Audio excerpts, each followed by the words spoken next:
There was stories of these girls that would leave his house and they would have to swim out in the lake and get away from them. He has a secret room in his house. He put me in there, she said. I don't want anybody to die anymore. I don't want anybody else to die. I'm looking for Ashley. Season 3 of Up and Vanished is available right now. Listen for free on Odyssey, Apple Podcasts, or wherever you get your podcasts. 30 years ago this fall, a law professor named Anita Hill testified about sexual harassment at Clarence Thomas's Supreme Court confirmation hearings. Now, Because of Anita tells the real story of what happened and what's changed. You'll hear from journalists, witnesses, and activists, and listen in on the first public conversation between Professor Hill and Dr. Christine Blasey Ford. That's Because of Anita, a production of Pineapple Street Studios and The Meteor, out now wherever you get your podcasts.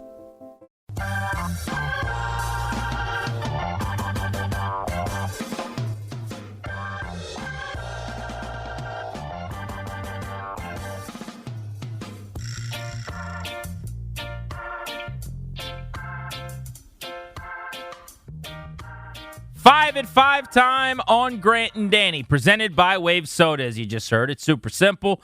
Bubbly water, splash of real juice, and a tiny bit of caffeine. This is unsweetened, Danny. You don't have to worry about stevia, no artificial sweeteners. It's got a super clean finish, only 2 to 6 grams of sugar. Wave Soda only has 15 to 25 calories per can. Wave Soda is available at wavesoda.com. And right now, you can get 15% off with either of our names at checkout as your promo code Grant or Danny. The creator of Wave Soda, longtime listener to the station and the Junkies. DC guy, Nat Noon, Sidwell Friends, shout out. It is awesome. I have an order on the way to the house right now. I did the 3-flavor mix, grapefruit, tangerine, and mango. My 3 favorite flavors. I love it so much. Support your boys. Support a local fella done well. Wavesoda.com. Number 1, 5 at 5, Terry McLaurin on our show yesterday right here on Grant and Danny, talking about the offense, having a lot of confidence in late-game situations with Heineke at the helm. Yeah, I mean, we were confident. We were in a similar situation against the Giants, and we were in a situation to go down there and win the game. Defense got to stop when we needed it the most, and they gave us a chance to go down and try to win the game. We were in a 2-minute situation, so that was something we were really prepared for. And we had guys make plays, guys who didn't necessarily get a whole lot of opportunities over the game, like DeAndre and maybe JD and Hump on a big catch and run. But they made plays when we needed it most. And, Taylor did a good job extending plays and giving us a chance. O-line did an unbelievable job holding up all day, in my opinion. And, those feel good when you continually be put in those game-winning situations and you come out successful. So, we had confidence going in that situation. It just came down to trying to execute every play. Number 1, I love Terry McLaurin. Number 2, Heineke in kind of these late game situations is good because there's a lot of improv there, right? It's backyard football time. It's, let's just go make a play, caution to the wind type stuff. When you ask him to be mechanical and, play, almost like a robot there in the backfield, like 1, 2, 3, release the football, robotic style. Hey, you're not going to get the best Taylor Heineke. I like that sort of, 2-minute hurry up. Let's just, you run 10 yards, turn around, I'll hit you. That's the kind of stuff that he's good at. So he's good in late game situations. Just got a text from a buddy of mine who said, wow, McLaurin was unbelievable this weekend. And he lives across the country, and he's probably just seeing some of the stats or whatever. That's every weekend. Yeah. That's what that guy does. Welcome, by the way. 6 for $123 in a pair. Yeah, a little different looking. That's as sexy a line as he's going to have. But he brings it. Every Sunday, he catches the passes thrown to him. He gets open. He makes plays and gets yards after the catch. He's one of the better receivers in the league. You can hear him every Monday at 4 o'clock right here on The Fan. Number 2, 5 at 5, Ron Rivera on the Junkies today right here on your flagship home for the Nats and the Caps. Nobody talks more about Rivera's WFT than we do. So he was asked about, remember the big report yesterday we broke here on The Fan was that Washington football team's facility was raided by the DEA, and the home of head athletic trainer Ryan Vermillion was also raided on Friday afternoon. No arrest, as I've been told, has been made yet. This investigation, a criminal investigation, is ongoing. But they asked him about the dark cloud that often shrouds Washington football team park. Well, that's what we're trying to correct. That's what we're trying to fix. But for whatever reason, we just keep getting drawn back into things. So, guys, at the end of the day, we're going to let this play out, and we'll trust in the system, and we'll go from there. Yeah, not much. Obviously, he can say ongoing criminal investigation. He did say he was not in the facility when the DEA showed up. He was getting his car washed. Yeah, so and he said some nice things about Ryan Vermillion to JP Finley and others, just regarding his health and cancer and everything that he went through. So again, there's not a ton that you can say sort of at this point, but that cloud part of this thing, it is hard to escape. Some of it's not Ron Rivera's doing. Some of it he is related to. Like, Ron Rivera had nothing to do with a lifetime of culture of sexual harassment, allegedly, that took place at Redskins Park and in the organization for decades before he arrived. He was quite literally in a different place. This one, though, he is affiliated with. They don't have the old trainer anymore because Ron Rivera moved on from him. He hired this guy. This took place at the facility, and someone under Ron Rivera's charge, rather, is implicated here. So it is something that they're going to ultimately have to answer for. Yeah, I don't know when that'll be. It's frustrating to me that you always say, judge us based on what we're doing now or the future. But now when we're trying to figure out what's going on, how does this impact your culture? What exactly do you think this means for the direction the organization's headed in? It's a lot of no comment, no comment, no comment. I mean, maybe a few weeks from now, Vermillion's back at the park and he's no longer on administrative leave. And, this was an investigation. They didn't find anything and it's all blown over and he's just the head trainer again. I will tell you that talking to some people with the team, this is actually a huge loss. I mean, they're dealing with a lot of injuries right now. He's the head trainer that Rivera trusts and has worked with for a dozen years on injuries and roster stuff. But also, he's in charge of a lot of their COVID protocols. He's in charge of a lot of the things they've got to do day in and day out with all the tests that players take and going back and forth as the intermediary with the league. It's a huge role and an undertaking that they don't have anybody just ready to fill in and do all the jobs and wear all the hats that he wears. So could be something to monitor moving forward. Number 3 in our 5 at 5. Glad we worked this in here because I wanted to talk about this today. Vic Fangio is the head coach of the Broncos. John Harbaugh is the head man of the Baltimore Ravens, and they did not see eye to eye on something that happened this weekend. Fangio sounded off on the Ravens' decision to rack up garbage time yardage, and then John Harbaugh came back and responded to him this week. Fangio was furious, asked about the Ravens, who were trying to tie a record for consecutive games with 100 rushing yards as a team. They had the ball on the final play, and rather than taking a knee, Lamar Jackson ran and set the record. And Fangio thought that was Bush League. He was mad that they did it. He called the Ravens out, and Harbaugh clearly just didn't care what Vic Fangio thought. Yeah, I thought it was kind of bullshit, but I expected it from them. I've 37 years in pro ball. I've never seen anything like that. So, but it was to be expected, and we expected it. Why did you expect it from them? Because I just know how they operate. That's just their mode of operation there. Player safety is secondary. I thought we were on good terms. We had a nice chat before the game. Known each other for a long time, but I promise you, I'm not going to give that insult one second thought. That's what's meaningful. What's meaningful to us might not be meaningful to them. Their concerns are definitely not our concerns. And, we didn't expect to get the ball back, but we decided that if we got the ball back, we were going to try to get the yards. And we got it back with 3 seconds left. I thought it was 100% Bush League. Same way when Bill Belichick called a timeout to try to preserve a shutout in a 45-0 game at that point against Joe Gibbs 2.0 in Washington. Same way I thought Joe Gibbs throwing a pass when he was up against the then Phoenix Cardinals, coached by his former assistant Joe Bugle, was Bush League. You don't run up the score on people. You don't go for personal records. If it happens, it happens. That was BS, I thought. So Fangio saying what he said, I don't know if you need to take bigger shots at a culture, an organization. And I don't even know what that meant. Yeah, I didn't quite get that either. Player safety, that makes no sense. Yeah, that was one of those, like, it's not what you said, it's the way you said it. Nah, it's what you said. So I didn't love the way that he handled that either. And there's a way, at some point, somebody could have taken the high road. So Harbaugh's response to the response, I thought was very good. But still, I thought it was a Bush League move. I'm really surprised. We've worked together for so long that it's very rare that you would be stunned by something a stance I take or vice versa. I'm shocked that you are on the Vic Fangio side of this. I would have thought your bit would have been play football. I mean, this is the professional National Football League, and stop them or stop complaining. The part I don't understand from Fangio's standpoint, they were throwing to the end zone. Like, they were taking shots. They threw the ball to the end zone a couple times on their last drive. Mm-hmm. So they're still playing football. They were down big. They got beat in this game handily. a touchdown wouldn't have changed anything. Just a stat patter, essentially. I mean, the final score in this game was 23-7. And in their final couple of snaps before they gave the Ravens the ball back, they were trying to score a touchdown. Why, I don't really know. They hadn't scored since the second quarter, and they'd scored once all day, so maybe they cared about it. But you can't, in the closing seconds of this game that means nothing, be trying to score and then be upset that the other team didn't just take a knee. Those two things don't work in harmony to me. I have a buddy who pitches in the major leagues, and I remember one time being all furious about how people cared that a player laid a bunt down with a no-hitter and it violated these unwritten rules, and I think the unwritten rules are stupid. I think those are dumb. And he basically said, well, here's the thing no one ever talks about.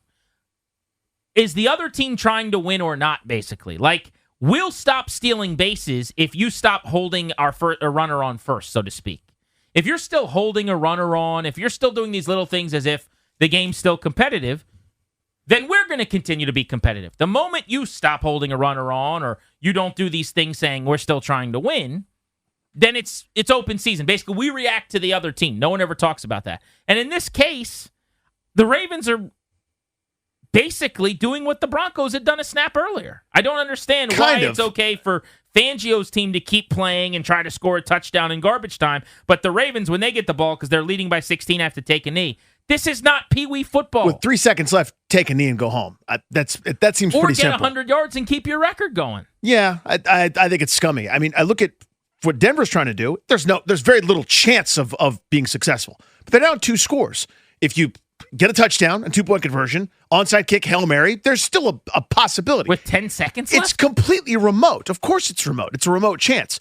Baltimore has won the game. You don't rub it in on people when you've won the game. It's over then. It was pretty much over before, but it's now really 100% over and getting some meaningless record. I know it's meaningful to them, but I thought it was a Bush League move, frankly. Yeah, I love what Harbaugh said, kind of like what's important to some people isn't important to everyone. Totally.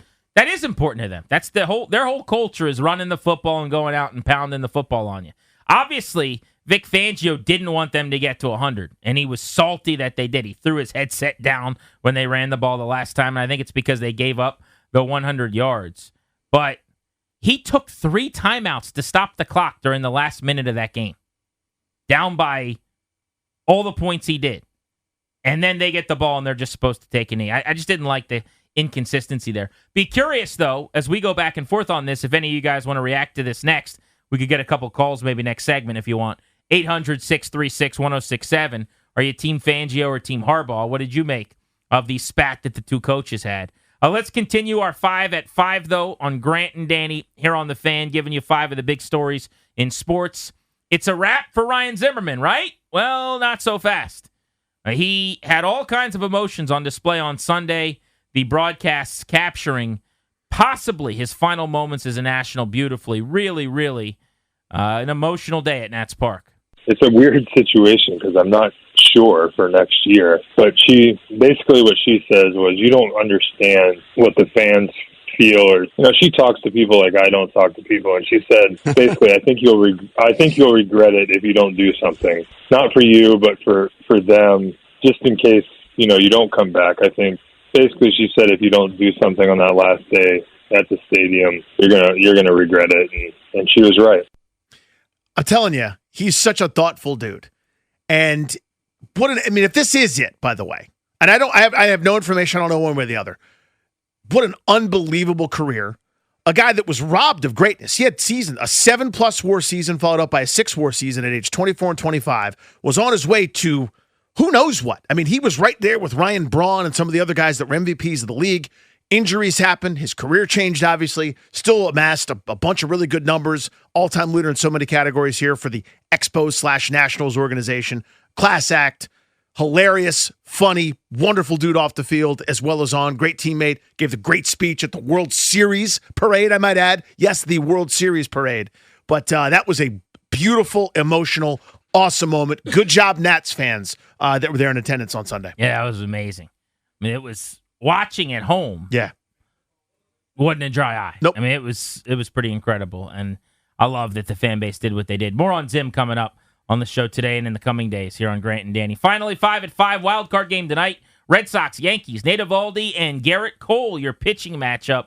You're hearing here from Alex Cora and Aaron Boone, the skippers of these two teams. You know, they raked, they hit the ball out of the ballpark, and it wasn't fun in 19, but in 18 it was fun for us. So, I know last year was a lot different for both organizations, but this year, I think it's two good baseball teams that on any given night, they can beat the opposition. We feel like as a team we've been playing for a while now with a lot of the lines, certainly the last week and 10 days and 2 weeks, but even going back a couple of months. And now we're truly at the must-win portion of the schedule, So, I was asked all weekend about, is this must-win? Tomorrow's must-win. Is it? Yeah. You think? Suppose it might be. The play-in game is a must-win, no doubt about it. Phone line's filling up. People want to talk about this Fangio-Harbaugh thing. Yeah, let's do it. So we can get into that. Who's right? Vic Fangio's mad that the Ravens ran a play to get their rushing record and to continue their 100-yard streak. John Harbaugh is saying, what? What he thinks is irrelevant to us. That's important to us in this building, and we wanted to do that. And, oh, by the way, they called 3 timeouts and were chucking the ball to the end zone right before that. So why can't we play football too? 800-636-1067 is the number on Grant and Danny. Coming up this hour, we're going to talk about Washington's offense ranking in the top 10 and how sustainable that is. You're listening to G&D.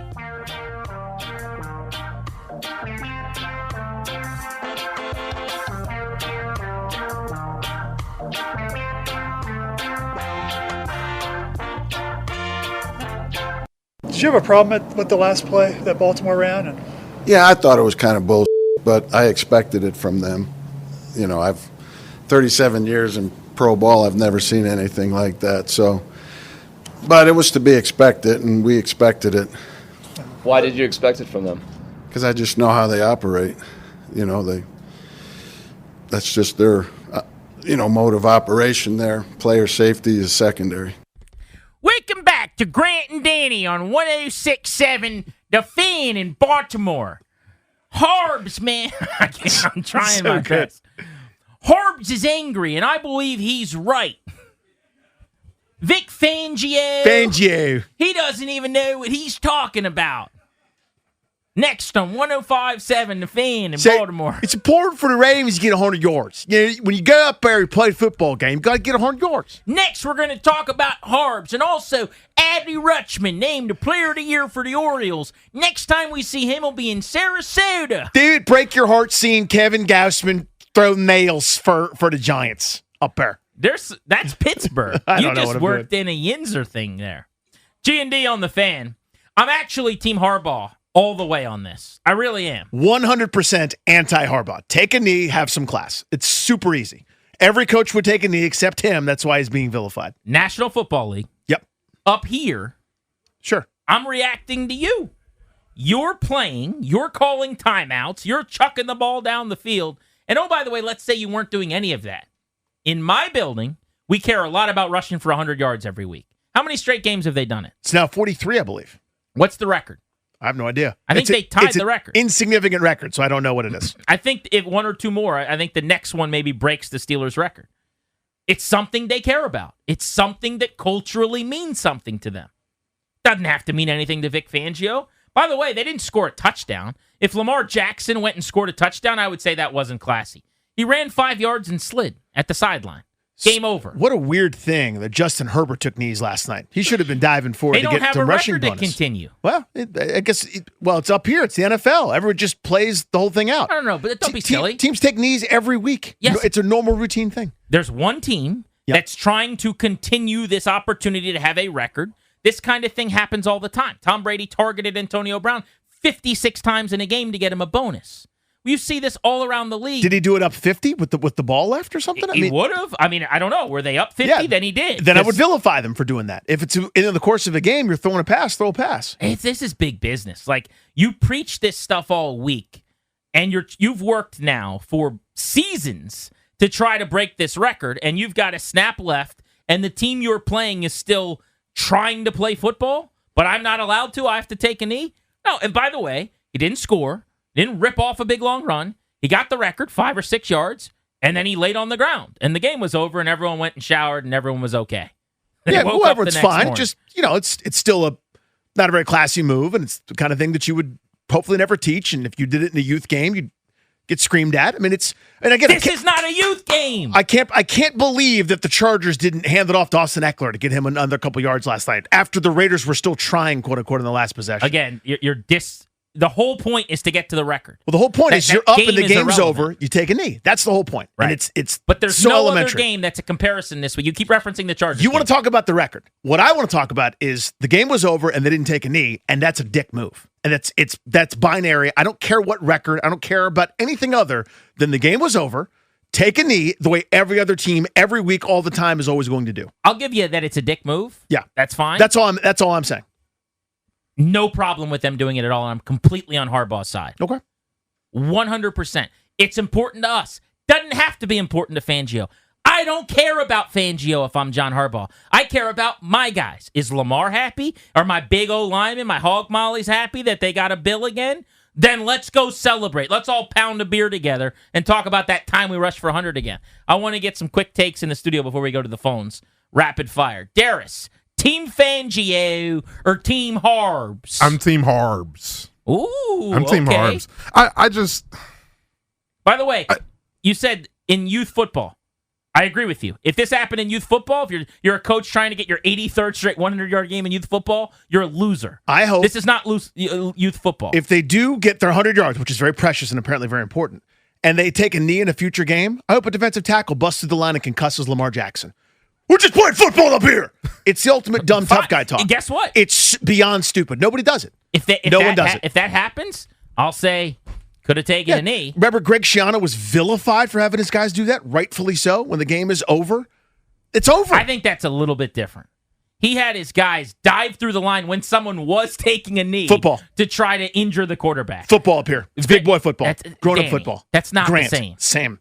Take a knee, the game's over. It's not the same. 100% the same. The team is taking a knee, and you dive through at their legs. Yeah, take a knee. Different than, hey, let's run a 5-yard run to the outside and slide. Is it football or not? Or is that what I'm supposed to say? It's the ultimate tough guy thing. Anybody up here, if you don't like it, just stop them. No, be accountable, be a good person. You're doing a tough guy thing. There's nothing tough about it at all. I'm saying quit. I'm saying resign. Be a gentleman at least a little bit. Ryan, Team Harbs or Team Fangio? Team Harbs. I love the ocean. What? Going down the ocean. Oh, you're going down the ocean. Going down the ocean. I got it. All right, Scott in Silver Spring, what's up? Hey, hi guys. How you doing? What's up, buddy? I mean, I don't agree with Fangio whining about it. Yeah, he shouldn't have whined. I would have just said, hey, I wouldn't have done that. But going into all that other stuff, that's kind of bush too. But so hold on, I'm looking for an answer here. Are you on Team Harbaugh or are you on Team Fangio? I'm on Team Fangio as far as the move. It was a Bush move, and Danny kind of stole my thunder because let's say they already had the 100 yards, and Lamar lines up behind center, and someone lines up over the center and blasts the center back into, Lamar's knee when he's trying to take a knee and he's out for the season. Then it's a different story. You're not sitting here saying, well, you played to the whistle. No. Yeah, I'm looking for my sack record. In that situation, one team is giving up on the play, and the other team is continuing to play. Both teams were still playing. They lined up in a real formation and ran a play. The Broncos knew it. They had their defense on the field, and they also were in a formation. Mitch is in Waldorf. What's up, Mitch? Hey, Mitch. My challenge to Danny is you don't pull a starting pitcher when he's pitching a no-hitter. Thanks for the call. So I guess he's Team Harbaugh. So what is it? I think his point was the no-hitter is important to us. Like the fact that it's 10-0, I'm not just going to pull him out of the game because we're up 10-0. Like the idea of a no-hitter is a personal thing. My team's happy about it. The other team, their feelings, their emotions, it doesn't matter. Oh, yeah. So in other words, if Max Scherzer's pitching, I don't know why I picked Max Scherzer because he threw a lot of no-hitters here in Washington. So let's say the Nationals are up 26-0. Of course you wouldn't pull him. He's going for a historical thing that's significant. Like a record. Yeah, but the other team doesn't there's no resigning. Record. I mean, but you wouldn't have Max Scherzer bunt a runner over with runners on first and second up 26. You see what I'm saying? There's a difference. Of course you wouldn't do that, and it's intuitive you wouldn't do that. But if he was had a record for consecutive games with a bunt, maybe you would. Let's go to Mark in Springfield. Mark, how are you? Good. Team Harbaugh. Danny's 100% wrong. Nope, it's not everything a I've said is bush correct. league. Hold on. It was a meaningful play. They didn't try and score a field goal. They didn't try and score a touchdown. They had their defense out there, and even Fangio said we were expecting them to run the play. So they had their defense. If he had stopped them, he'd have been crowing all over how they had stopped them. But since he didn't, sour grapes. Team Harbaugh, no problem. That's the other part, and I keep coming back to this. I sound like a broken record. It was a 5-yard or whatever it was. Maybe it was 8. Mm-hmm. But he ran. He got down. They got up and started shaking hands. If there was a huge opening, he wouldn't have gone and scored a touchdown. He still would have run out of bounds when it was 0-0-0 or laid down. Mm-hmm. So it's only pretty bush league instead of... No, they weren't trying to embarrass them. bush Like, league. hey, we got to get our number, and there's still 3 seconds on the clock. And by the way, you just called 3 timeouts and threw the ball to the end zone. So we're not allowed to play, but you are? Daniel's in Wintertown, wherever that is. Wintertown. I'm at Leonardtown, but I'm Okay. Team Harbaugh. I mean, I think taking a knee in the final minute has become such a standard that, coaches and players are walking on the field with clocks still ticking. It's like when, Fernando Tatis hit that homer or whatever with the count 3-0, and they said, oh, you're not supposed to swing. And it's like, well, game's still on. Like, I'm still going to swing. And then in hockey, when, you're up by 2 goals and the other team pulls their goalie, say Ovi's tied with Gretzky and we're up 2 goals, the other team pulls their goalie and he gets the puck. You don't want him to shoot it, because we already That's a won. great point. Not at all. Empty It's net, different. It's a 4-1 game. Everyone knows that it's different comps. Because if you pull the goalie, you're still trying to win the game. No, but I'm saying, I'm not even saying pulled goalie. I'm saying you're up 4-1 in the closing seconds of a game. Ovi's got the puck and he's a goal away from 50. He shoots the puck. That's Bush League? No, it's not. It's different sports. I think what's clearly different sports. Well, what's uniform in football, what everybody's going to do every time, with 3 seconds left, a 16-point lead, they'll take a knee. One person did something different. That guy's the jerk here. This is so uncomplicated. And everyone's just had to make, the record. But you don't care about the record. If every 32 teams, if they had a lead in 3 seconds, would take a knee. Everybody would do that except for what Jim Harbaugh just did. Everyone's coming up with these weird scenarios. What if there's a no-hitter, but there's a bunt, and then somebody has a goal differential? Because you're not acknowledging that there was something important on the line for the Ravens in that moment. So then you don't get it that time. Every team with a lead and 3 seconds left would take a knee without fail every single time, except they didn't do it that time for some personal thing that was important to them. I'm not saying it's not important to them. It is. Congrats on it being important to you. Sometimes you don't get it. You win the game, you have some class. Or you do. Yeah. What if you just do? Then you get vilified by correct people like me. Everyone who's calling it that says I'm wrong is wrong. There's no room for anything other than the correct interpretation here, which is every team would do exactly what I'm saying every time, always. I would love and when to know you don't, that. you're a dick. If there was 32 coaches in this situation where they could get their 43rd game of whatever it is for the 100 yards, and they talked all week, I'm sure, about tying the record, It's and this is important the to goal. us, yeah. And now I have the ball, and it's the analytics team. You want to go for it, Lamar? And Lamar's going, hey, we got to get coach, this. And we all gotta these do it. linemen are going, we got to do it. And I'm going, no, you know what? Vic Fangio's feelings are more important to me than not you guys feelings. getting your record. You know I didn't feel No, but then it's not feelings, and it's doing the nice guy thing, and it's doing the classy thing. Why does anyone take a knee then? Why does anyone ever do it? Because it's unnecessary not to. Why is it unnecessary? Because you're worried about the other team's feelings? Because Well, you can turn no, around. if you don't have a record to break. So I hope a defensive lineman, when they're taking a knee the next time, just blasts through the line and somebody gets hurt. It's so different. It's the same. They're just playing football. It's just football. Or it isn't. Everyone understands the game is over. Take a knee, like everyone would always do. I don't get that comment. Jack in Falls Church, you're on G&D. What's up? Hey, what's up, fellas? Hey, I'm Team Fangio, and you know what? John Harbaugh should go to the Wall and get me a hoagie and a water and a smoke because that was low brow, okay? Lay brow is funny.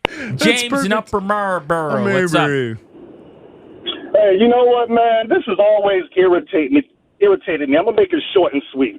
When you come to play, you play. And I don't even care if it's Little League. They need to learn early, too. There when we you go. come to play, you play Get you till some. it's over. Right? And if you don't want to play till it's over, walk off the field like some BIs early. Yeah. Otherwise, take that ass whooping like a man. Yeah, start head slapping James, on the kneel downs. Give me a Herm Edwards. You play to win the game. There you go. You play to get that record. I loved it from Harbaugh. I really did. You're saying, well, next time. There's not a next time. unless this exact situation plays out. If they've already got their 100, then they take the knee. Pretty simple. They're trying to accomplish something that means something as an organization. I'm not going to do it because Vic Fangio and the Broncos might be upset. They can kick rocks. G&D on the Fan.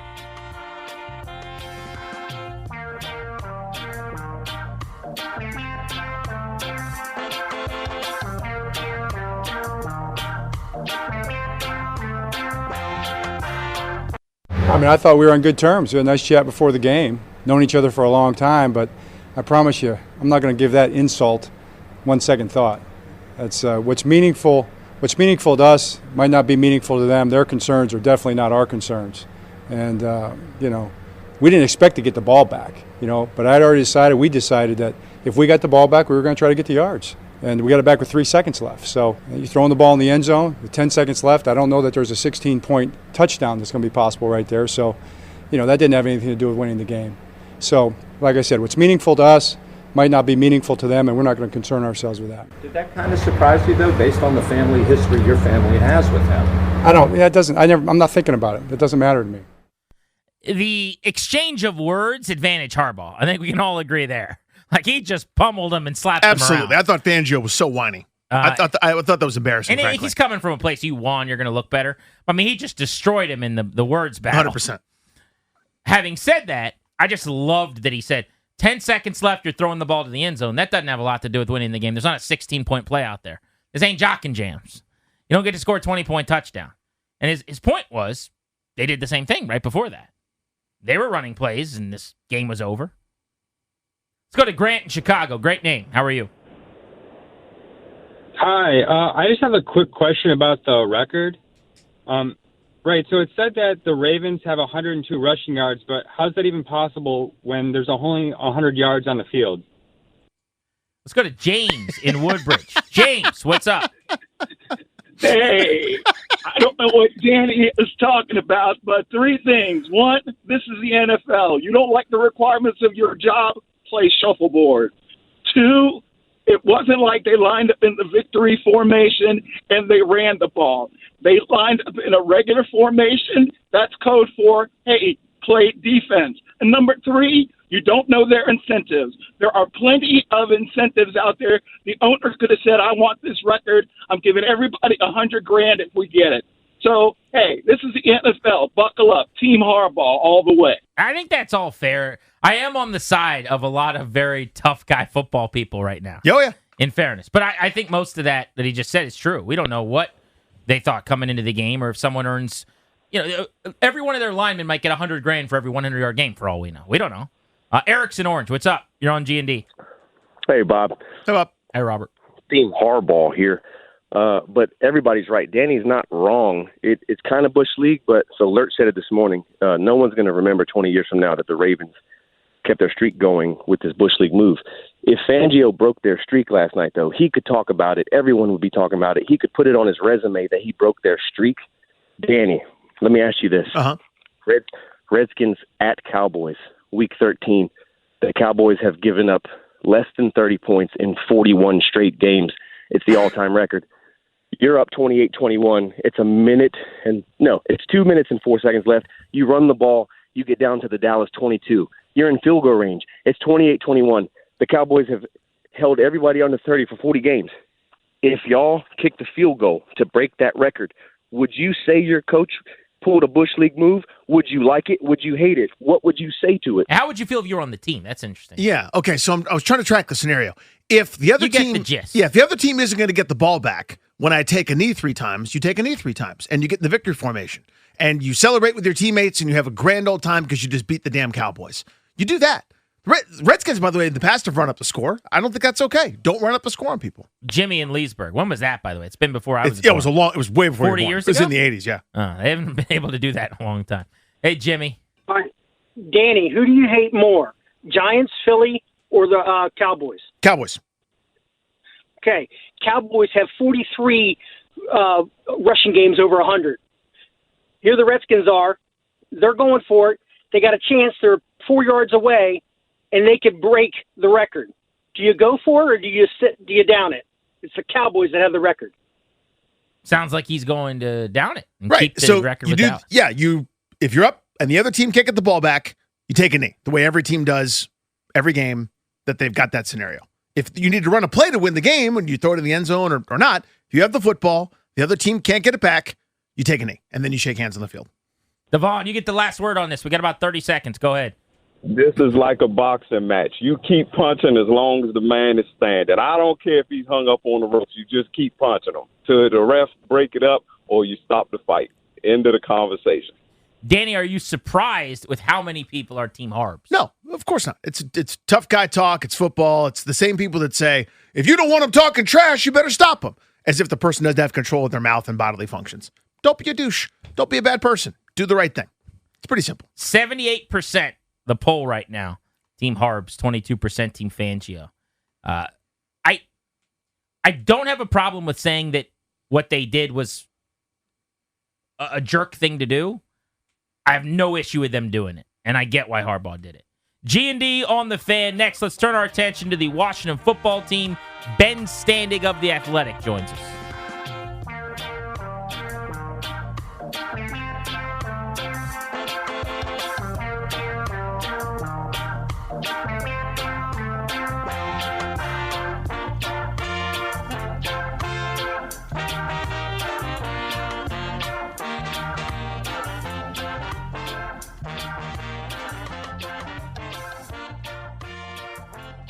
Got the MLB Network pregame on in studio. We got a wild card playoff game in baseball tonight. Yankees-Red Sox.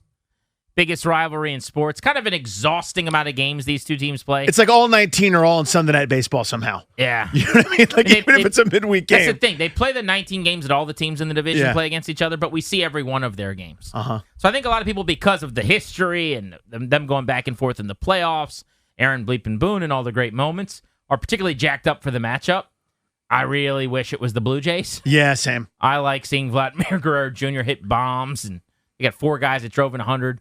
You know, Marcus Simeon's one of the best players in the league nobody talks about with 45 homers. They got great players like Bo Bichette and Teoscar Hernandez who deserve to be seen nationally. But it's baseball. It's the playoffs. It's 2 teams with storied histories, and I'll be watching tonight. Should be a lot of fun. They're getting ready to play in Boston right now. Let's go to the BetQL guest hotline. Bet smarter, beat the books. Download the BetQL app today by visiting BetQL.com. Our buddy Ben Standig of The Athletic joins us to talk Washington football team. Ben, let's just start with all the roster movement today. There was a ton going on. A beat reporter like yourself worked up a lather. Catch us up to speed. What all did they do today, and what kind of roster shape are they in going into Week 5? A lot of moving parts, but nothing I wouldn't say overly dramatic. We already knew John Bostic and Torrey McTyer were going on IR, so that's now official. They promoted Danny Johnson and Jordan Kanasic from the practice squad, and then they added 2 players to the practice squad, including a place kicker, which is obviously interesting for Dustin Hopkins. They've already had the kicker on the practice squad earlier this year, but we'll see what happens there. But beyond that, I mean, Danny Johnson and Kanasic were on the roster last year, but basically played special teams only, so it doesn't really address anything to do with the defense. And I think that's the question, especially at linebacker. Is there another move to make? I mean, adding a guy off the street isn't necessarily going to solve a defense that's obviously been underachieving, but at the same point, it is a question. Even if Bostic has struggled this year, which he has, it's not like they have somebody who's got a proven track record of doing much of anything as a starter or high rotation player to step in, and that's now a different question for the defense. Benjamin, speaking of the defense, I mean, so much attention is paid to it because it was supposed to be really good. But for me, 5 first-round picks there within a few yards of the line of scrimmage, 7 of their 9 highest-paid players in terms of salary allocation this year on that defense. The fact that it's been this bad is shocking and disappointing and really frustrating. Ron Rivera said this morning that guys are just trying too hard. So I guess that'll solve it if they just don't try as hard. I don't know, man. What are the fixes? Is it going to get better?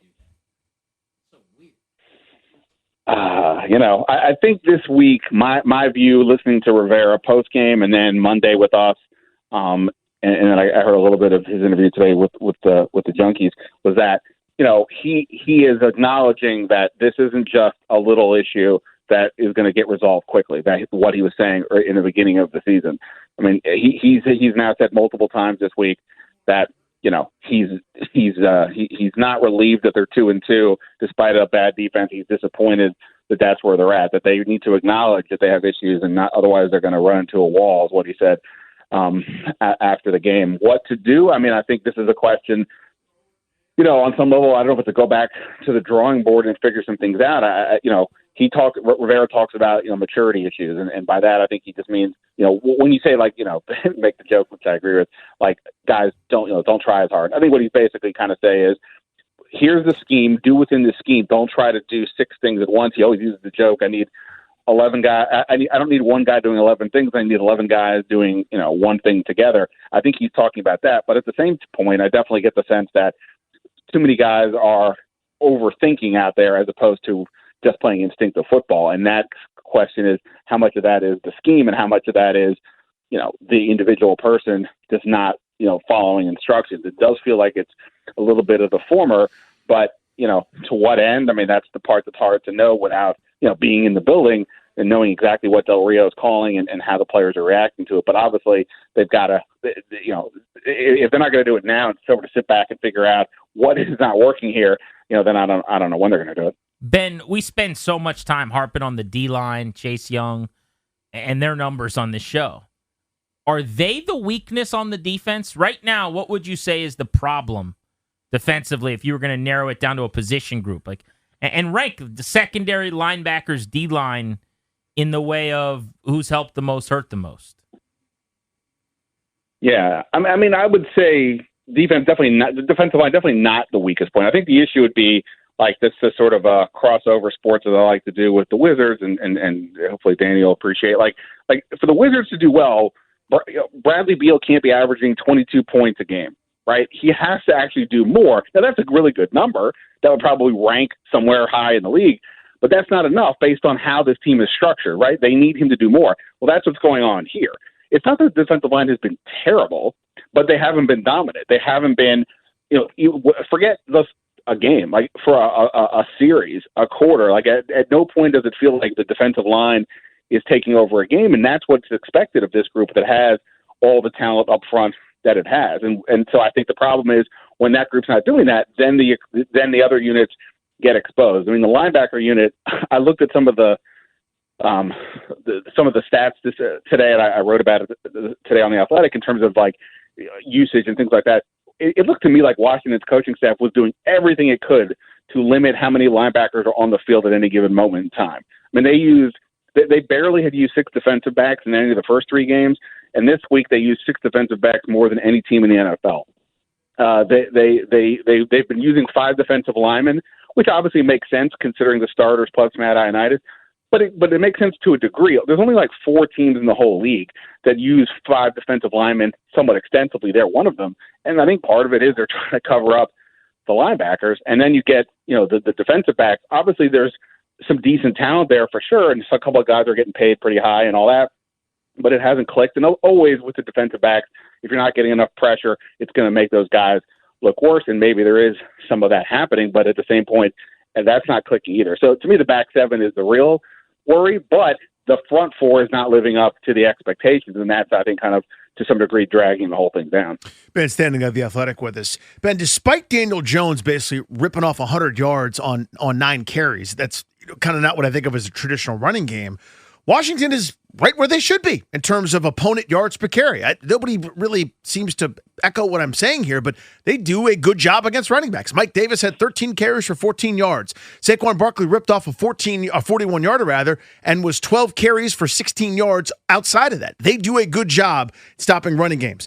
What I'm getting to here is New Orleans seems to want to run Alvin Kamara a million times in between the tackles for some dumb reason. He's averaging 3.8 a pop doing that. I hope they do that this coming week. This matchup actually doesn't look as unwinnable as it may have a couple of weeks ago.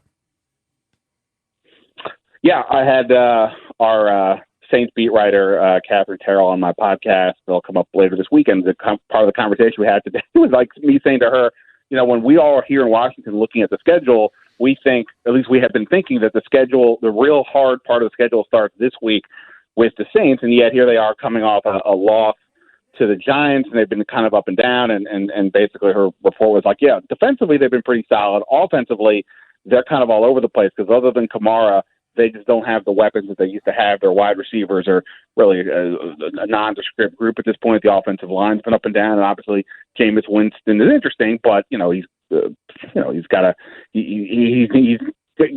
got some room to grow here, and all that. So yeah, I do think that this is an opportunity for Washington to hold its own, even though Kamara is really good. But that said, easily could have said the same thing a week ago. In fact, I probably did, because Atlanta, even though Matt Ryan gives the false front of a legitimate team, that offense has all kinds of problems on the offensive line and so on. So like that, and Atlanta, they lost, but obviously their offense looked really good for the most part last week. And Kamara, that's a fascinating matchup. I just said that I don't know what Watson's doing at linebacker.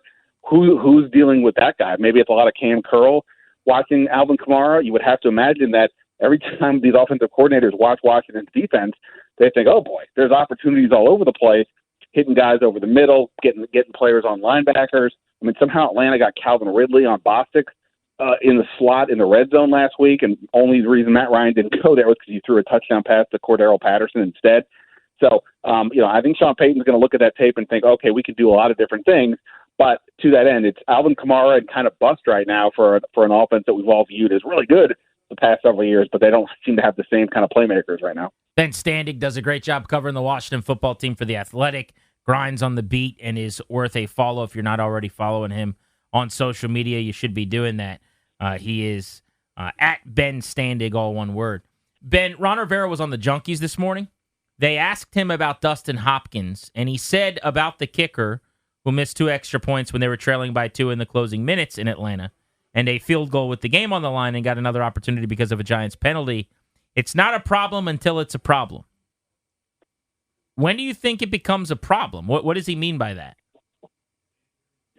I don't know. That's confusing. I mean, look, it's funny. There's actually been a lot of kicker movement today beyond here. The Niners just signed one. The Saints actually just signed a new kicker. I think their kickers on IR. They switched from whoever the backup was to a different guy today. Look, I'm not in the business of wanting to have people lose their jobs, and in this case, Dustin Hopkins is like a super nice guy. And look, but like missing field goals is one thing. Missing extra points is something else. I honestly haven't gone back to look at the tape to see whether it's a bad snap or hold or whatever.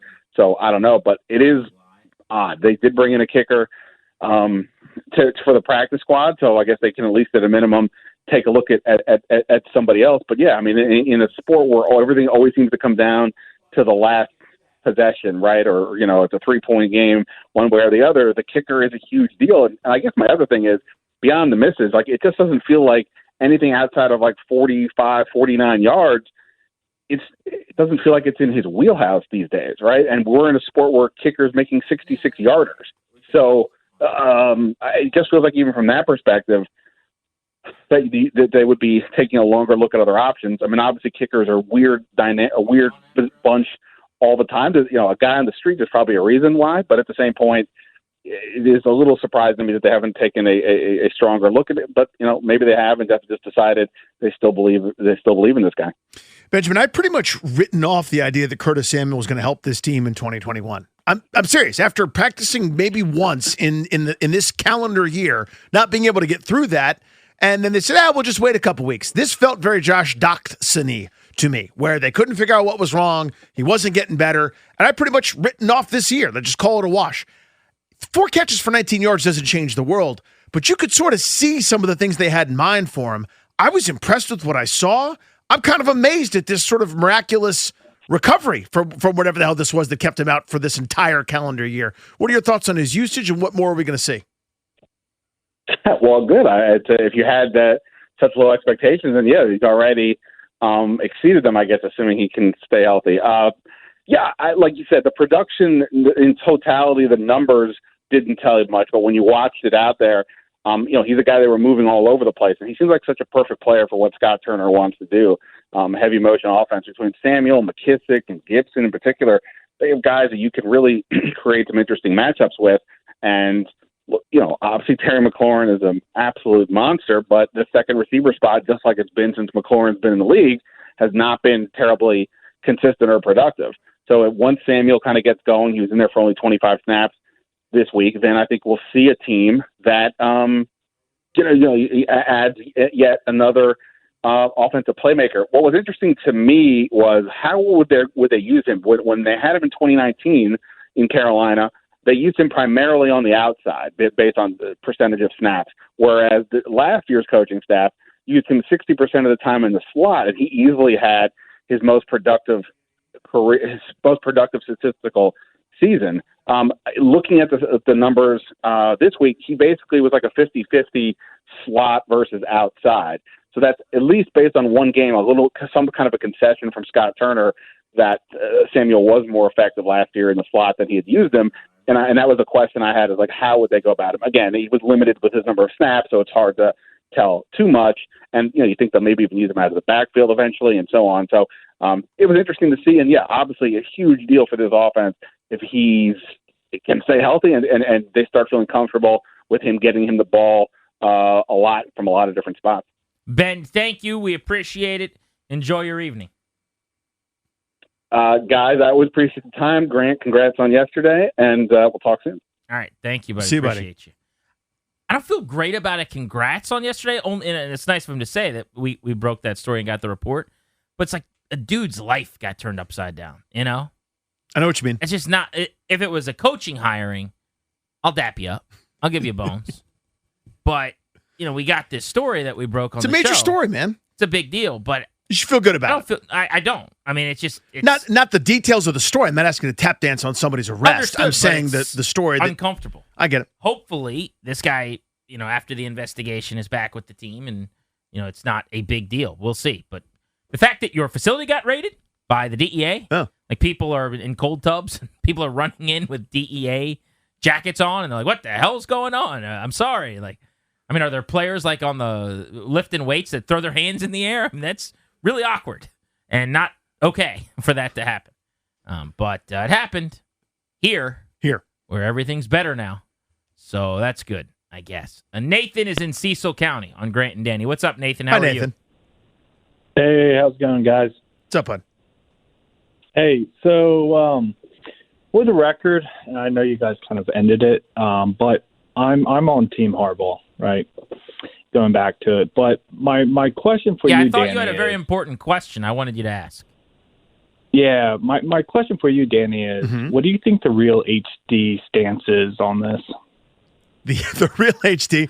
Not you, but the actual not hot the dad. Not me, the real guy? Does the hot dad side with Harbaugh or Fangio? It's an important callback It is from important. earlier in the show. And it's a very good question. It's a great bit. Here's how I would posit this, okay? I don't think he concerns himself with such trivial matters. He's busy making so much money and being so attractive that he would never stoop down to the level of us regular folks where we have these kinds of bar stool, barbershop, sort of regular sports conversations. Such things are beneath the actual hot dad. It's more on the level of a guy that thought he was hot dad for 48 hours, and then it all came crashing down. That's where it is. It is time to figure out who's going home on Washington Football Team Survivor and who's getting immunity for Week 4. We told you at the start of the show, through 3 weeks, you've already booted Ryan Fitzpatrick, Landon Collins, and the popular Chase Young off the island, who is joining them as being kicked off at the end of this season. We started with 18 players for 17 games. There will only be one player left standing on Washington Football Team Survivor. Antonio Gibson came in with immunity, had a rushing touchdown, probably wouldn't have been at risk, but you can't vote him off. So let's see who got immunity and who is going home. It is time for WFT Survivor. Ryan, do you have the vote tally for us? Yes, I do. And coming in third place, we have a tie with Daron and Montez Sweat. And coming in people second, are getting feisty with this D-line. Yep. And then number 2, and this is for immunity, we have Terry McLaurin. And finishing in first place, the love of this franchise, Taylor Heineke, is getting immunity. McLaurin didn't win immunity? He did it. The hell's the matter with you people? That's absurd. I will say this. It was decided between 2 votes. That's what it came down to. It was back and forth. That is absolutely insane. Now, Heineke played well. Good for him. It's a great story. Went back to Atlanta. He's in tears in the post-game interview. 290-3. Left a lot out there. Terry McLaurin didn't.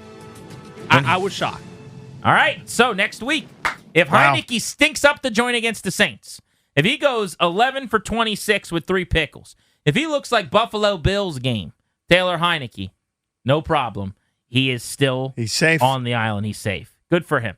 All right, who we sending home? Moment of truth. Let's do it. All right, so moment of truth here. Third place was actually a 3-way tie between Cole Holcomb, Jamin Davis, and William Jackson. Damn it. Yeah, 3-way tie there. You couldn't have said John Bostic. He wasn't involved in the game to begin with. It would have been the entire linebacking core. Correct. Second place was Kendall Fuller. Ooh, Kendall getting close to getting catching sent some. home. All right. Oh, no. In all honesty, it wasn't that close. Yeah, it's time. We know what it is. That first and second place was... the second and third place was a joke. I believe Kansas sang about it. Yeah. Oh, no. Yeah, it was a landslide for old Dustin Hopkins. He's being voted off. The tribe has spoken. Dustin Hopkins is gone. By the way, remember, we looked this up. Yeah. He was like a couple votes away from getting immunity last week. Because nobody did anything well. I voted for him to get immunity because he recovered his own kick. It was the Bills' fiasco. Nobody played a good game, and he kicked the ball 54 yards that he somehow recovered. He Bugs Bunny the damn thing by himself. Never happened before in the history of the league. So Dustin Hopkins, wow. And this is the tally on the votes. I'm looking at this right now. He got about 99% of the vote. Yep. It looks like about 642 votes for Dustin Hopkins. Here you go. 2 votes for Kendall Fuller. 1 vote for Cole Holcomb. 1 vote for Jamin Davis. I know who voted for Jamin Davis, by the way. He co-hosts the Grant and Danny show. I'm going to keep doing it every week until he's gone. That is a tough break for our guy D-Hop. Ron Rivera's hanging and keeping him. He says, it's not a problem until it's a problem. You guys feel very differently. You've decided it's a problem. Time to figure out what we learned today on Grant and Danny. What did we learn today? It's driven by your local Honda dealer. Racing for a great deal on the Honda of your dreams during the Honda Dream Garage event. Take advantage of the savings and see your local Honda dealer today. The next big thing in the Marvel Universe is 1 month away, my friend. I wasn't sure when. I kind of knew, but I forgot until Camille Nanjiani, guy I used to do open mics with in New York City. We used to do 5:30 p.m. open mics at the Cake Shop on Ludlow Street in front of like 7 other comics with like a PA machine. What do you call it? A karaoke machine. And now he's a shredded up movie star. I think that guy's going to make it big. I think it has happened. That's my joke. No, that's the humor. He might be okay. He couldn't be more famous. He's in a movie. He's like, Angelina Jolie is great in this. Just in a movie with Angelina Jolie. And Rob Stark from Game of Thrones, who's so handsome. 1 month away, November 5th is the due date on that bad boy. It looks amazing. What I learned today is that last night I ate some Chipotle, and I got the brisket in my Chipotle burrito. By the way, Danny, you got to try it. It is incredible. Is that the new joint? New joint. It's about 100 out of a 10. Darius said it's great barbecue, said it's delicious, said it's awesome, said it's perfect. And then he dropped a butt in there, a Vita Guerra-sized butt in there. And he says, but it just doesn't seem like a Chipotle thing to me. What? Whoa. What are you talking about? Man. Defend yourself briefly. Oh, no. All of a sudden, the music is getting louder. Yeah, and we're going to break. Oh, no. Oh, that's scary. Chris Nocky's got overtime next. He's keeping you company live and local. We're back at it tomorrow. Logan Paulson is on the show at 3. We're also going to catch up with Chris Trapasso, who's been breaking down the film for CBS on this Washington defense. And he's got a word for you. He doesn't think it's the D-line. That's the issue. Thanks for listening to The Fan. We'll be back tomorrow, everybody. Same bad time, same bad channel.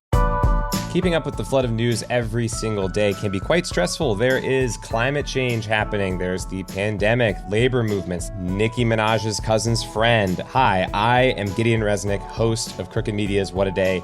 Each week, Travell Anderson, Priyanka Arabindi, Josie Duffy Rice, and I are going to break down the biggest news stories of the day in a way that hopefully doesn't always make you want to cry. New episodes of What a Day drop every weekday at 5 a.m. Eastern. Listen on Odyssey, Apple Podcasts, or wherever you get your podcasts. Odyssey's going back to school, and we've got all the supplies you need, like A+ exclusive music stations and podcasts to help you or your student excel. Wake up and get the school day started with Acoustic Sunrise, the best mix of acoustic pop. Hit the books with classical Odyssey. Passionate classical music to help you focus while you study. Listen to essential school podcasts like Grammar Girl's Quick and Dirty Tips for Better Writing, and be inspired with TED Talks Daily. Get back to school with new exclusive stations, plus all your favorite local radio stations and podcasts on Odyssey. There was stories of these girls that would leave his house and they would have to swim out in the lake and get away from them. He has a secret room in his house. He put me in there, she said. I don't want anybody to die anymore. I don't want anybody else to die. I'm looking for Ashley.